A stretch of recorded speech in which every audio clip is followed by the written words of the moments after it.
What does the Holy Spirit do for you? పరిశుద్ధాత్మ దేవుడు మీ కోసం ఏమి చేస్తారు? What is the benefit that you get by connecting with God's Spirit?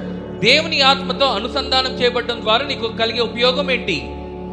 We need God's Spirit to understand His Word. దేవుని యొక్క కార్యం అర్థమవ్వాలంటే నీవు దేవుని ఆత్మ కలిగి ఉండాలి. Bible is not written by a man. Bible గ్రంథం మానవుడి చేత రాయబడలేదు. It was influenced by God. అది దేవుని చేత ప్రేరేపించబడింది. This is God's mind. ఇది దేవుని యొక్క మనసై ఉంది. And if you want to understand God's mind, you need His Spirit within you.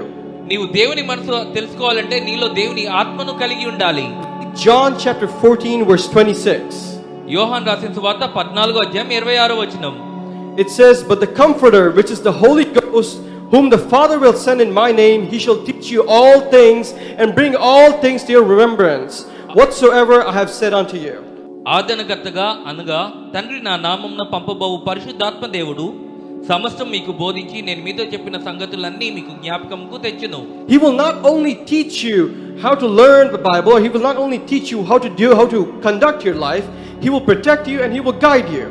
ఆయన కేవలం నీకు బైబిల్ ఎలా చదవాలో నేర్పడు, కేవలం కాపాడడు, కానీ నీ జీవితాన్ని ఎలా భద్రపరచుకోవాలో చెప్తాడు. And when you have the Holy Ghost within you, your prayers are more powerful. నీలో పరిశుద్ధాత్మ దేవుడు కలిగి ఉన్నప్పుడు నీ ప్రార్థన శక్తివంతంగా ఉంటుంది. Holy Spirit that helps us, పరిశుద్ధాత్మ దేవుడు మనకు సహాయం చేయవాడు, that guides us, మనల్ని నడిపించేవాడు, tells us what is wrong and what is right, ఏది మంచిదో ఏది చెడ్డదో చెప్తారు, tells us what is sinful. ఏది పాపమో చెప్తారు. In a world where sin is always hidden behind such deceptive images and films, అనేక చిత్రాలలో అనేక మోసపూరితమైన చిత్రాలలో దాచిపడి ఉంది.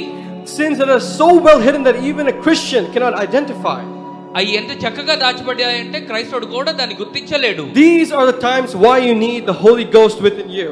ఇలాంటి సమయాలలో నీలో పరిశుద్ధాత్మ దేవుడు నువ్వు కలిగి ఉండాలి.